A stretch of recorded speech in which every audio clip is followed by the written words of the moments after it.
heading over to our 5-6 buildings.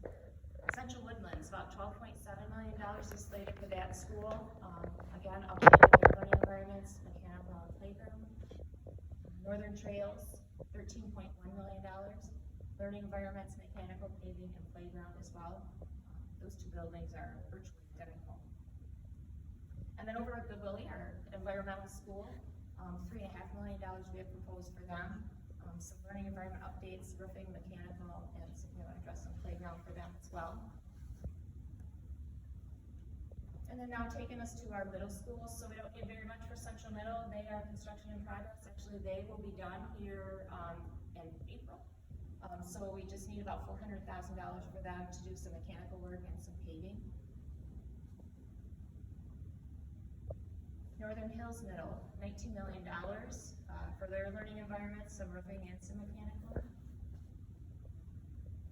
Eastern Middle, $16.5 million, and then when we flip to the high schools, you're going to see that same $16.5 million.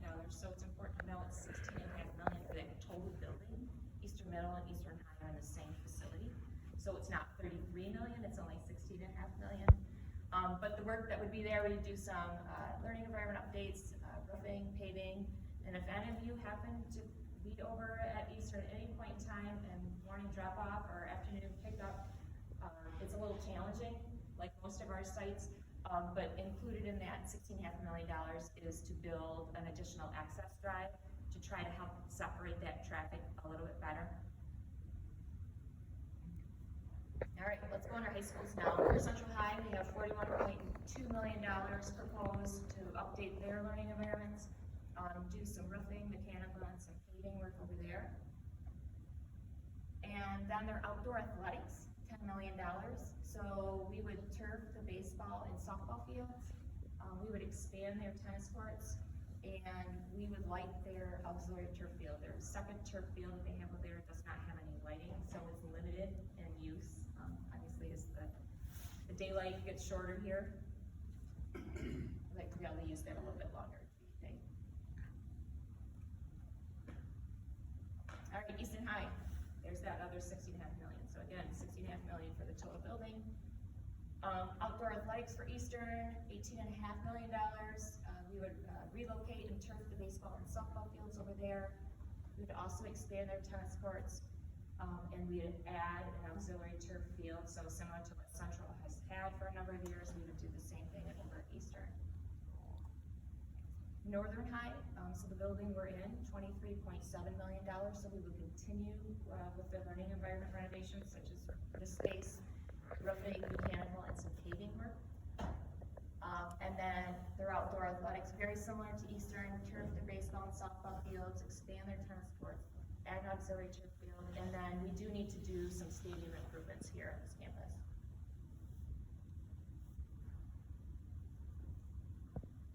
All right, some additional facilities and a new one. So we're proposing a new aquatic center for $51.6 million.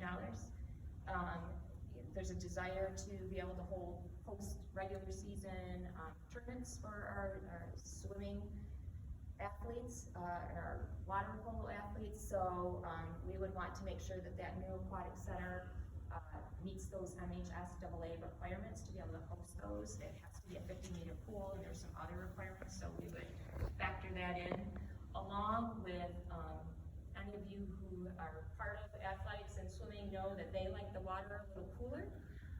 And then our other water use, such as for a community program, you can think of like aerobics and lat swim and swim lessons, like that water a little bit warmer. So there would be a smaller second sheet of water that would be under this roof, so that we can have that dual use in that space. So then moving into the current community aquatic center, what would we do with that? So we have $8.1 million budget for that. We would fill in the current pool, and then we would repurpose that space. And for both of these first two, we would continue to solicit feedback. We have not done what exactly would you like to see in this aquatic center, and what exactly would you like us to do with that repurposed area for the pool. We really want to hear from our community what that might look like. In the community aquatic center and filling that pool, we want that space to be multi-function, so it's not a single use and then it sits idle. When it's not in use, we really want it to be able to be used for a variety of purposes. For our community, that building is used and for a lot of our community enrichment program, from our youth to our seniors. Over at the Fine Arts Center, we have $11.4 million slated to update portions of that facility, to do some roofing and some mechanical work. And then over at our food service facility, we just need about $500,000 to add a generator and to do a little bit of roofing.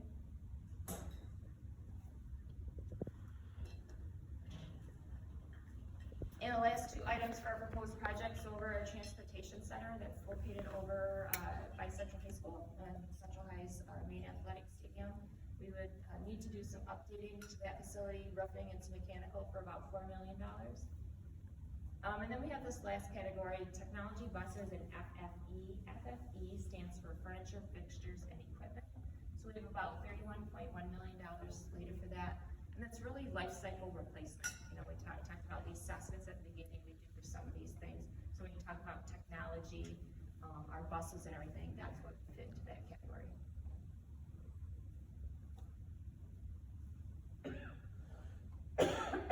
All right, so what can we communicate as a district, Stephanie?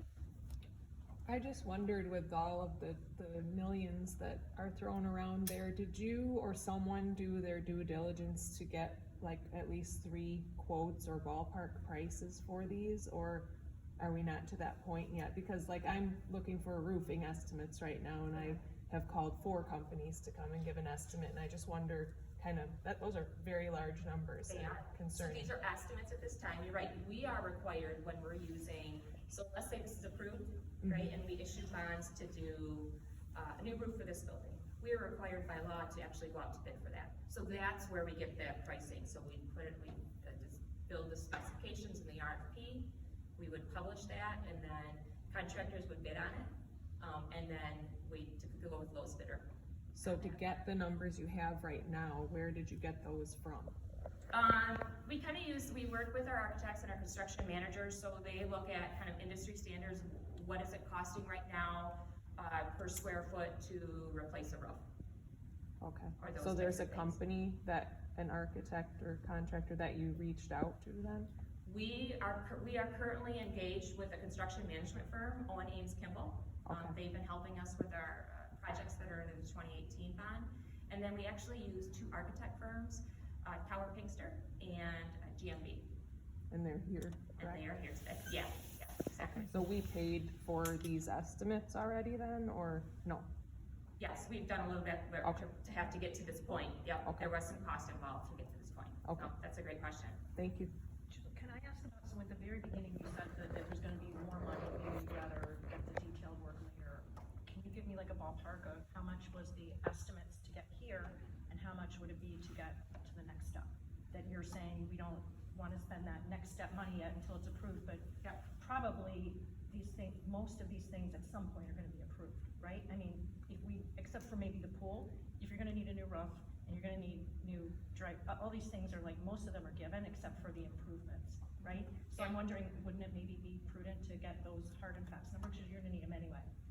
So in each of these costs, that's a part of that. So when we talk about $11.4 million for the Fine Arts Center, for example, to do updating portions of it and doing roofing and mechanical, that would be the all-in cost. So that would include the cost for the architects to do the design work. That would be then the cost of the construction as well.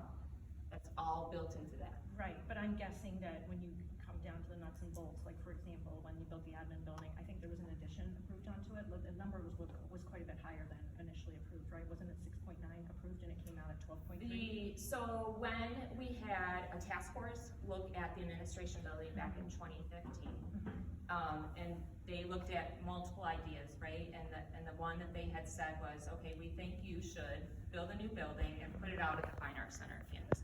Back in 2015, they said if you built this square footage of the building, and I'll apologize, I don't remember what it said, right? It would be about $6.9 million, right? Yeah. In the 2018 bond, and we called that out in the bond language, in our actual material that we gave to our community, we said that we don't expect the administration building to be more than, I think it was 6% of the $130 million, right? So that's about $7.8 million. The admin building, the total project came to the board approved 12.3.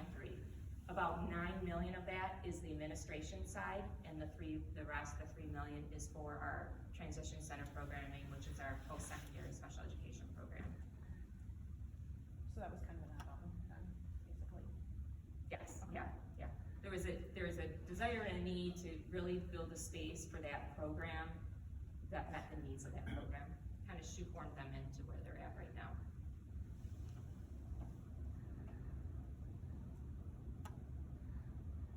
All right, so as a district employee, I am only allowed to share factual information. I can't stand here and say, hey, please vote yes on this bond. I can't do that, but I can give you the facts, which is what I presented tonight.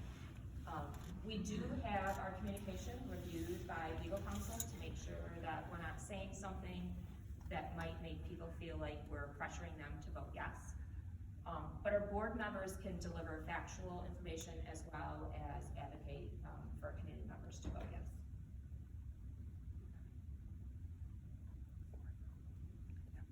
We presented this first to the board in their September meeting, so this is kind of old news, but here we are, the last community presentation. This is really tiny, so it's not meant to be read, but it's really meant to just share with you. We have a lot of information on our webpage, on our website. So if you go to fhps.net, on the homepage, there's a banner that scrolls across the top, so you can click to the bond info by that. You go down just a little bit on that homepage, there's some information on the right where you can get to that link as well. You can get it for both the bond and the operating millage. And then we also have a series of 3 very short videos that just try to help explain at a super high level school finance. There's one that talks about taxes, how the schools spend their money, and how we get our revenue. And it's not Forest Hill specific, that's important to know. It's just a big and broad, short series of videos for you guys can watch. All right, that's what I had to present. What other questions might you have for this evening? Going back to the beginning of the bond proposal, you were talking about the properties that would be taxed. One of them was certain agricultural properties. Are those private properties or are those? So that's the operating millage. Okay. So, yeah, Gotcha. so because the bond, let's make that clarification. Okay. The bond is, the tax is levied on all properties. Okay. The operating millage is levied on what we call non-homestead. So Right. there's some agricultural that are included in Well, that. that's what I'm curious. Commercial, business, yeah. I don't know exactly which ones Okay. that's levied on, to be honest. Okay. Excuse me. I was curious, towards the beginning of your presentation, it said no tax increase expected. And I was wondering if you could explain that, given how much money is being asked for. Yeah. And there's something that said no tax increase is expected for how long? And can you just explain how Sure. How such that